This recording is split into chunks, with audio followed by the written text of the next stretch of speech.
gypsy moon, I wandered near and far, looking for the mystery beneath the northern star,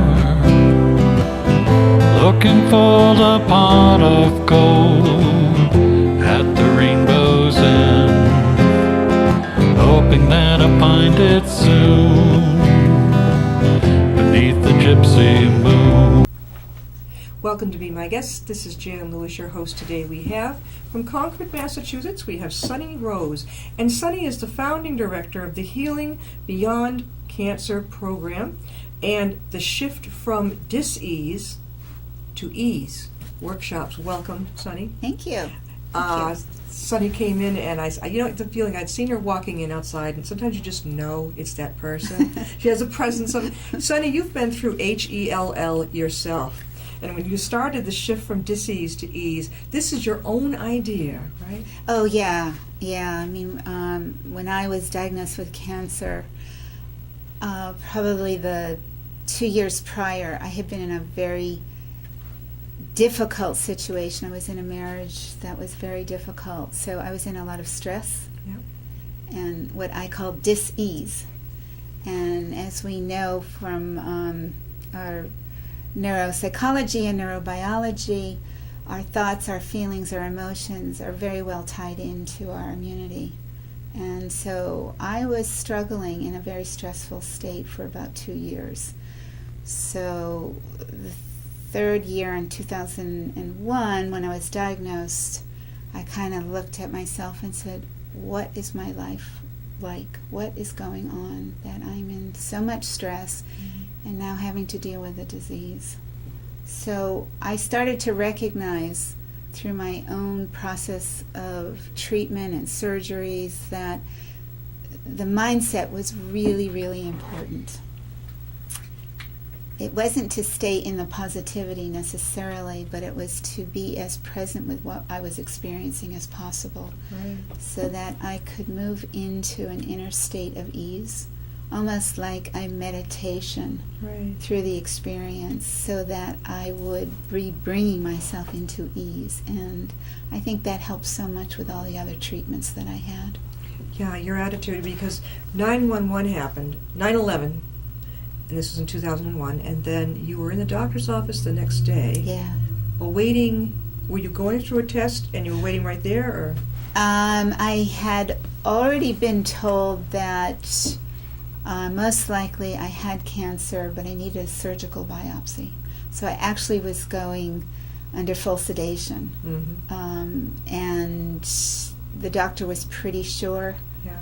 And so I was already anticipating this is going to be my You had a nightmare. feeling. Yeah. Yeah. And then you waited out there, and then they came out and told you? Well, no, you don't get the results right away. A couple days It was a few days. of going like this.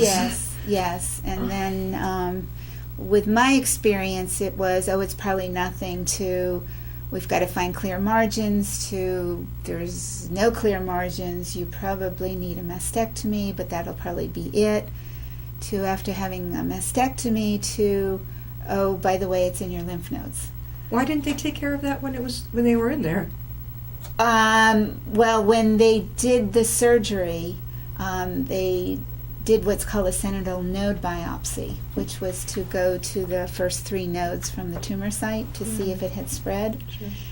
And at the time of surgery, they couldn't tell. They had to make sure that the tissue was sent to the lab. Okay. And it wasn't a week later till my surgeon called me. And he told you. And she actually said, it's in the lymph nodes, so most likely you're going to need chemo. Yeah. No more surgery, but now they're going to hit you up with the chemo. Well, reconstructive surgery. So it was a year of incredibly difficult treatment and surgery and chemo. Did you have radiation? No, I didn't. You didn't have the radiation. No. Chemo's bad enough, I hear. Yeah, it Was it as awful. bad as people say? Well, again, I want to look at this as what's your mindset. I'm pretty holistic by nature, so as much as I realized and I chose to have chemotherapy, I wanted to make sure I was also getting supplemental integrative care to offset any of the side effects. Yeah. So I still had side effects, but they might not have been as bad as some people. I still had the nausea, I still had the mouth sores, I still had the hair loss, I lost a lot of weight. But, you know, You made it. I made it. How long did you have to go through all that? I asked the oncologist to wait till after Christmas before we started with the chemo. Yeah. And so that went on from January till I think it was May or June. Yeah. So you were free for the summer. Free from the summer with very short hair growing. Did you wear a wig? Did you wear a wig? Yes, I did. You did, because I know up in Milford they have a lady who has a beautiful. I went to visit their wedding, her home. Uh-huh. Oh my God, those wigs, and they look like real scalps. Oh yeah, Oh. you can get all kinds of wigs, and I had to, and I was working in my private practice at the time, and I said I want a wig that looks like my regular hair. Sure. And I think You I made it looked through? like pretty much like I was normal before treatment. And you work in the psychiatric field, right? Yes, I'm a psychologist, and I do mind-body work. So, having cancer was a doorway into really working with the mind and the body. Yeah, and now that when your people are coming to you, you're definitely relating because Totally. you've been right there. Yes. I think we're talking with Sonny Rose, and she is the founding director of the Healing Beyond Cancer program, and she does the workshops that shift from dis-ease to ease. Tell us about the mini workshops and the other ones. Well, the mini workshops are being offered every second Thursday of the month, and right now they're at Roots and Wings in Natick.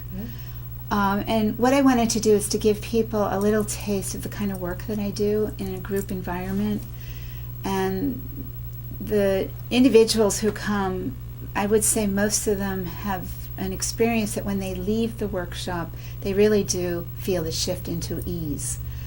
The focus isn't to stay in the angst and the fear of a cancer diagnosis or even the post-treatment Right. and all the anxiety that comes with that, but to really learn how to work with beliefs and emotions so that you have practical tools and meditations to learn how to shift into a place of peace and Right. ease. So the support group really enhances the experience, but individuals can take the tools and the meditations that they experience and learn to do that on their own as well. Yeah, that's great. And it just gives them a taste that there are ways that we can work with our own fear and recognize that the fear has an effect on our physiology, just like peace has effect on our physiology. Oh, yeah. Happiness. People say to me, well, what do you do if you're depressed or if you're anxious in the morning? A lot of people, wake up dreading it. And I found out years ago, I always think it doesn't matter how humble it is, if I have something fun to look forward to each day, it could be something as simple as spending time in another library. Right. Or going to the bookstore or going to the craft store. That would mean a lot. And then maybe writing in a journal. Then, of course, for my business, I have to check online, see who is in contact, make sure, we're talking. And that's something to look forward to. And, of course, meeting all the people on my program. Right, that's something that, gosh, I started in television in 1993 and started in radio in college, then went to television. So it's been sort of a way of life.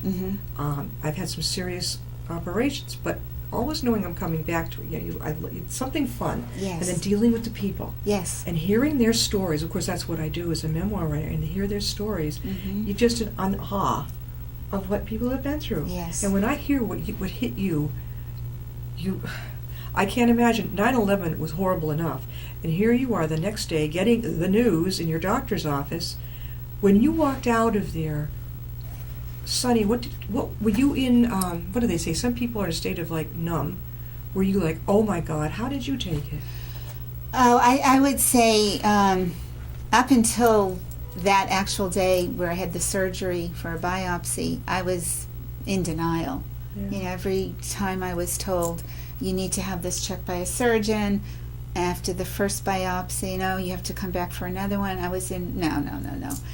So this time it was like a state of shock. It was a state of shock. And at the same time, there was a part of me that I tuned into that actually felt very peaceful. Yeah. And that was a clue for me to recognize that no matter how difficult things are, Yeah. there's always a place inside each one of us that we can tap into Mm-hmm. that has a presence of peace. And that was the beginning of creating this program. Yeah. Now, what year did you create? You went through like 4 years after your own treatment. I would say probably 4 or 5 years after my own treatment, I decided to put together these programs, and I had an 8-week online seminar, The Healing Beyond Cancer Post-Treatment. Because what happens after the cancer experience, people are still left with, oh my God, what did I just go through? And the fear, is it going to come back? Yeah. And how do you live with that? And how do you live with not having the kind of support you might have had? Mm-hmm. And all the changes that might have gone on in your life. Roles are changed in the family. Mm-hmm. So there wasn't anything at the time that was available to help people integrate the cancer experience. So that was why I decided to put together this 8-week program to really help people create intentions for healing beyond the cancer. Yeah. All ages. Mostly all ages. I don't do work with children, Mm-hmm. but young adults. That's another population that's underserved. Right. People feel like, well, you're so young, you'll never get cancer. Yeah. And there's a huge population of young adults. So even groups for caregivers. Groups. Yes. You have. You don't work with the children, but these are the young adults into older adults. Right, adults, people, we have different groups for people who are either newly diagnosed, people living with metastatic cancer, young adult population, as I said, caregivers. We really try to tailor this because everyone's issues, based on where they are on their journey, is different. So you don't really want to mix a group with newly diagnosed with people who have metastatic or terminal cancer, because it just incites more fear. Sure. But in the shift from disease to ease groups, my focus is a little different. So there are people who are in all stages or are newly diagnosed, and it's very helpful because the way that we're holding the space is really to help people see that they can move into a state of hope. And they can see the newcomers can see how the long-timers have been handling it. Absolutely. It's like power of example. Exactly.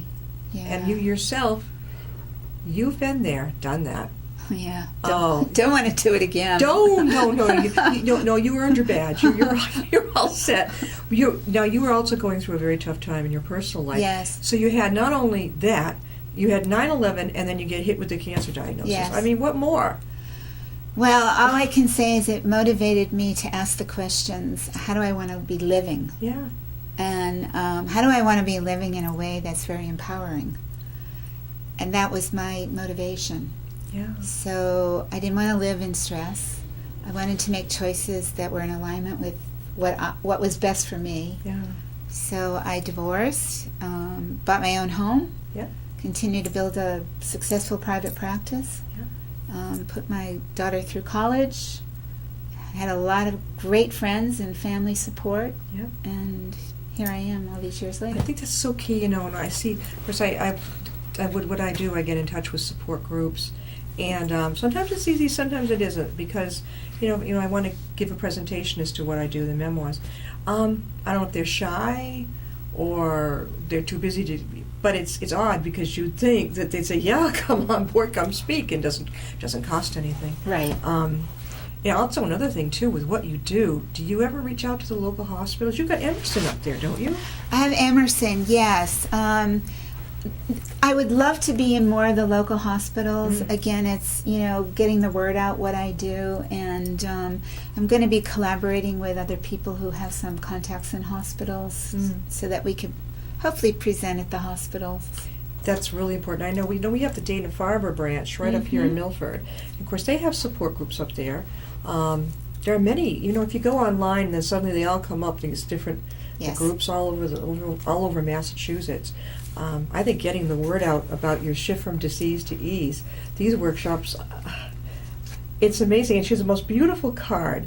Having cancer can be stressful, but it can lead you to a deeper state of healing and transformation, living in joy and harmony.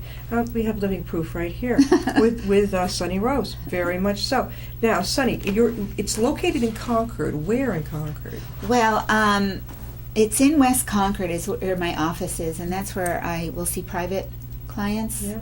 If people want to do one-on-one. Sure. The workshops, they vary. As I said, Roots and Wings is a place where I'm every second Thursday of the month. The Gentle Place in Framingham just asked me to present. The Gentle Place? Yes. That's interesting. Yes. It's another healing center, so I'll be there this Saturday. Yeah.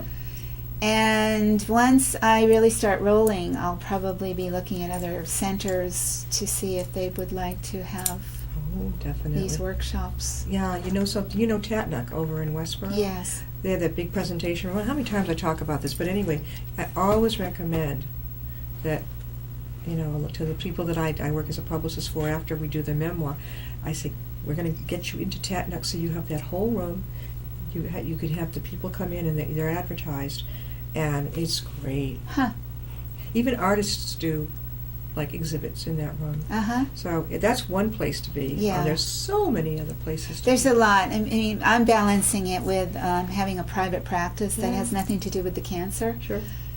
So, you know. Senior centers. Yeah. Oh, that would be great at the senior centers too. Yes. When somebody comes in and they contact you and they are beyond frightened, okay, this is it. Mm-hmm. What tact? I can tell by your gentle way that right away you're going to calm them down, get them down to a level of some kind of peacefulness. What do you say? What are some of the first things you could say to them? Well, the anxiety is a normal reaction when you're faced with a diagnosis like Dread. It's dread and living in the unknown. Right. What's going to happen? So first we have to normalize and recognize that that's a normal response. And at the same time to help people see that they have inner resources that are part of their own inner support, Mm-hmm. and to let them know that we can work on finding how to use those inner resources, Mm-hmm. giving them a sense that there are so many possibilities with a diagnosis. It doesn't necessarily mean that that's the end of your life. Yeah. And so we want to, again, bring people to the presence of how do you want to live Mhm. fully Yeah. each moment. So it's a shift of perspective. And when people start to realize, oh, I can be in a different position in how I'm experiencing the diagnosis, they begin to feel that peace and ease start to flow. It's a new world with the high medicine availability we have. You know, people are surviving it. We were talking about it. From a Parkinson's support group, we had 2 guests here, and they were, you know, one of them was in full blown. You could tell the shaking and everything. Mhm. But they're still out there. They're there to help other people and to show them that life goes on. And since my grandmother passed of Parkinson's in the 70s, the world has changed because these people are on meds. They're making it. Right. They're getting through. Yeah. And I have a friend who had breast cancer, Mhm. and I was in touch with her the whole time. She has a terrible fear of needles, and as you know, even with the biopsies, she was just scared out of her mind. Hates needles. And I said, there's a thing that they use with children called Embla cream. Yes. I said, have them put a little bit on that. You know, maybe it'll help. I guess it didn't really help. She went through the roof, but Oh. you know, she had the surgery, and she did all that other stuff, but I guess she's okay. Some people you can't really tell. They don't say a lot about it. Yeah. They hold a lot in, which... Well, you know, that's it. I mean, obviously there are going to be some people that want to hold the privacy of the experience or have the fear that if they talk about it, it's going to make it more real. So I would say the people that are attracted to my workshops are people who really want to step in through the door of how do I use this experience to really grow from. Oh, yeah. Sonny, how can people reach you with your workshops? I have a website, which is thehealingbeyondcancer.com. You can also email me at Sonny, that's SONNY, @sonnyrose.com. or you can call me at 978-369-7733. Teleclasses, what's that? Well, the teleclasses are the webinars Oh, where people have an 6 to 8 week seminar that they join in on. They sign up for. We have a start and a finish date, and it's really about how to heal beyond the cancer. that is really interesting. She brought in the most, well, I've never seen, beautifully made, delicate. This is a CD. CD. This Yeah. is the Healing Beyond Cancer Guided Meditation CD. It has beautiful music to it. And you talk through it, right? Yes, these are meditations that I've created to help engender a state of ease. People, Healing stones, golden sphere, sacred garden, release, dis-ease. You did this all on your own. Yeah. How long did it take you to do this? Well, I wrote the meditations over the years of working with people, and the CD itself took us about a year. 2 of the musicians on the CD hadn't had cancer themselves. yeah. So it was very meaningful for How all did of you us. meet them? Well, one of the musicians was a personal friend of mine who Mm. I'm sorry to say passed away in 2015. And he was a very well-known musician. And he had introduced me to the other musicians in the recording studio in Carlisle, Massachusetts. Where's now Carlisle? How far is that from Concord? It's right next to Concord. Well, that shows you how little I know about the area. Yes. Oh, wow. So now do you give these to your people that come to your workshop? Well, they're for sale, Yeah. and you can buy them on the website, Okay. right on www.thehealingbeyondcancer.com. And you can buy this, and it's called the Healing Beyond Cancer Guided Meditation with Sonny Rose. And I'm pretty sure you Yeah. can also, if you did a search on Amazon, because CD Baby has distributed these as well. what is CD Baby? CD Baby is a great CD distribution company for musicians, and if you put together your own CD and you work with this company, they will have online distribution as well as hard copies, so people can go on to CD. This is wonderful. Baby. Now, when you have your workshops, do you have them right there for people Oh, if they'd yeah. like to purchase it? Yeah. I'm wondering if this, with your voice and with the music, I bet you I would just, I just have a feeling, and that's a good thing. Yeah, I've gotten a lot of great feedback, not only from people who use it for their treatment or before surgery, but I have a lot of friends who are body workers, massage therapists, who have used these and said they're just amazing. We just had a guest on who is a massage therapist. She specializes in lymphedema when people get it after their radiation. Huh. So this is ironic. She specializes in this, and I should connect you two. Yeah, that would be great. Yeah, That because would I be think that the great. two of you are working for the same. Yeah, She has. We were just talking about it. She had a wonderful thing where massages are not cheap. They cost a lot, Mhm. and a lot of people who have the cancer treatment stuff. A lot of people just cannot afford $75 for a massage. So Mhm. she thought up, pay it forward. Somebody comes in who can afford it, pays for their own massage, Yes. and then pays it forward, pays for someone else, and it goes up in like a little ticket on her wall, and you're free to come in, if you can't. No shame, take the ticket and go ahead. That's how she pays Wow, it that's forward. beautiful. I'm thinking, whoa. That is great. Yeah, because yeah. I don't know why insurance covers acupuncture, but it doesn't cover Yeah, massage. it is What's too with bad. that? Yeah, collaborating with other practitioners in the field for cancer healing, for me, is another way to just expand the network of care and support. So Yeah. I'm always looking forward to working with others. I think that's true. Getting your own personal story.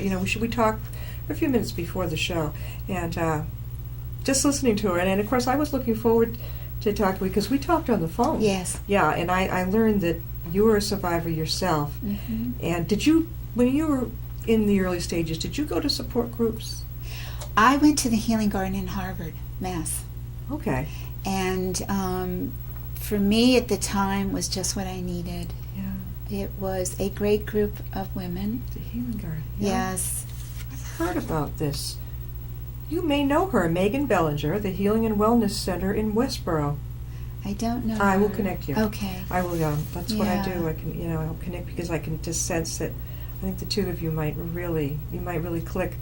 Well, why I liked that particular support group, again, it was in alignment because my perspective's always been mind, body, spirit. Yeah.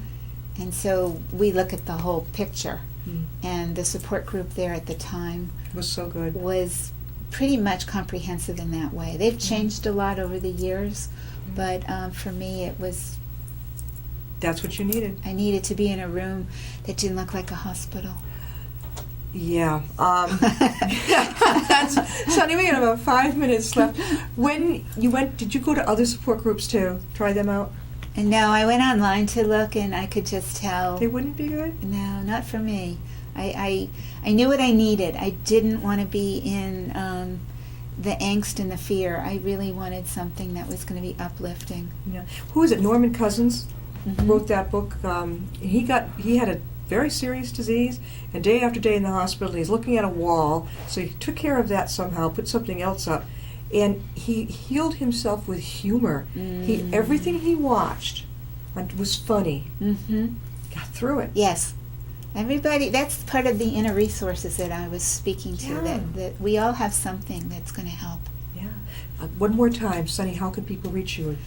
Call me at 978-369-7733 or visit the website, thehealingbeyondcancer.com, or email me at Sonny, that's SONNY, at sonnyrose.com.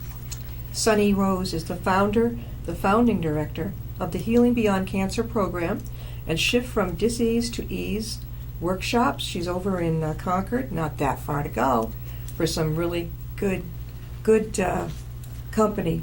Thank you. Very positive. Thank you. And you've been there yourself. Yes. That is important. I dodged the bullet. Had to have radiation, but it wasn't because he was, thank God, but it was because someone else had gotten in there and screwed it up, and the surgeon was worried that the cells, when he went in, might have gone further, even though it was benign. Hence, he said, I want you to have radiation, basically, to kill everything in sight. So I got lucky. Yes. Very lucky, but I do know what that's about. Yes. And what I went through. Yes. But I carried on doing my shows. I would get so dry, I would have to carry bottles of water Yeah. with me. It was not fun. I didn't get sick or anything like that, but it was you knew you were going through something. Oh, yeah. Yeah. Yeah, was the not, body lets you know. Oh, but I had a little 2-year-old at the time, 1 or 2-year-old, so I had to keep going. Yeah. Ah, thank you, Sonny, for Thank coming you on so much. We should have you back again. I would love to. All right. Appreciate it. Thank We'll you. see you next time. I'll be my guest. Bye-bye.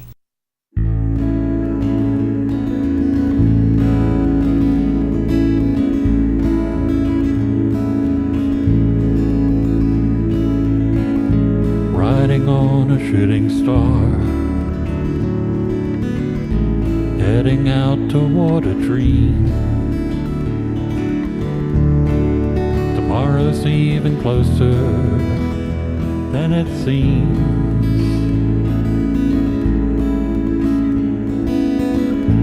Moving through the cloudless sky, heading out toward the moon. I am dancing to the lunar tune.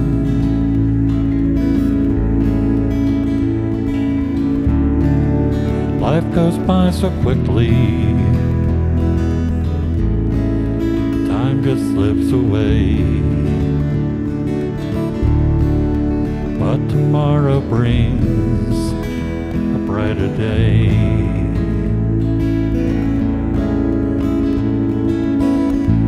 Soaring out among the planets.